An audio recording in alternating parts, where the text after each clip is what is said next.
Thank you Shafiq ভাই। আজকে আসলে আমাদের আলোচনার মূল বিষয়টা ছিল, আপনারা জানেন যে জুলাই আসছে সামনে। জুলাই কমেমোরেশনে আমরা কি কাজ করতে পারি সেটা নিয়ে আলোচনা হয়েছে। সো অনেকগুলো পরিকল্পনা নিয়ে কাজ চলছে। প্রেস উইং সামনে দ্রুত আপনাদেরকে একটা মিটিংয়ে ডাকবে, ডেকে ডিটেল প্রোগ্রাম জানাবে। তবে আজকে আমরা এইটুকু প্রাথমিকভাবে বলতে পারি যে 5 তারিখ থেকে টার্গেট করে, মানে 5ই আগস্ট যেরকম, আপনারা যদি জুলাইয়ের 14 তারিখ থেকে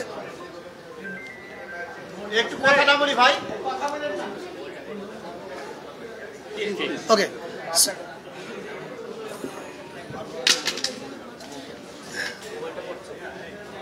কেউ না পাইলে অন্য কারো কাছে কপি করে নাও, ডিস্টার্ব করবেন না। ওকে, নো প্রবলেম। সো জুলাইয়ের প্লিজ হ্যালো,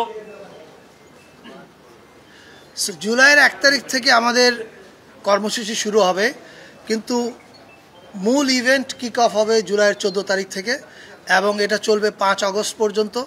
এবং আমাদের এই কর্মসূচির মূল উদ্দেশ্যটা হচ্ছে জুলাইতে যেরকম পুরো বাংলাদেশ এক হয়েছিল, আবার সেই অনুভূতিটাকে ফিরিয়ে আনা। সেই অনুভূতিটা আমাদের মধ্যে আছে, জাস্ট রিইনফোর্স করা সেটাকে। এবং এটার জন্য বেশ কিছু কর্মসূচি নিয়ে কাজ চলছে। এটার ডিক্লারেশনটা হবে সম্ভবত সোমবারে, রাইট? সোমবারে প্রেস উইং আপনাদের সঙ্গে যোগাযোগ করবে এবং আপনাদের মাধ্যমে সারা দেশের মানুষকে জানানো হবে। আপাতত আমার বলবার এইটুকুই আছে। এবং 5ই আগস্ট একটা ছুটি ঘোষণা করা হবে, সেটা হচ্ছে ছাত্র জনতার অভ্যুত্থান দিবস হিসাবে পালিত হবে। এটা এবছর থেকে প্রতি বছরই পালিত হবে। 5ই আগস্ট ছাত্র জনতার গণ অভ্যুত্থান দিবস পালন করার আজকে একটা প্রাথমিক সিদ্ধান্ত হয়েছে। রোববারে ক্যাবিনেট বসবে, সেই ক্যাবিনেটে এটা নিশ্চয়ই পাশ করা হবে। করার পরে এটা গেজেটের মাধ্যমে আপনারা জানবেন। আমাদের আন্ডারস্ট্যান্ডিং হচ্ছে এটা একটা জাতীয় দিবস হতে যাচ্ছে এবং ফলে এটা প্রতি বছরই পালিত হবে এবং প্রতি বছরই ছুটি হওয়া উচিত।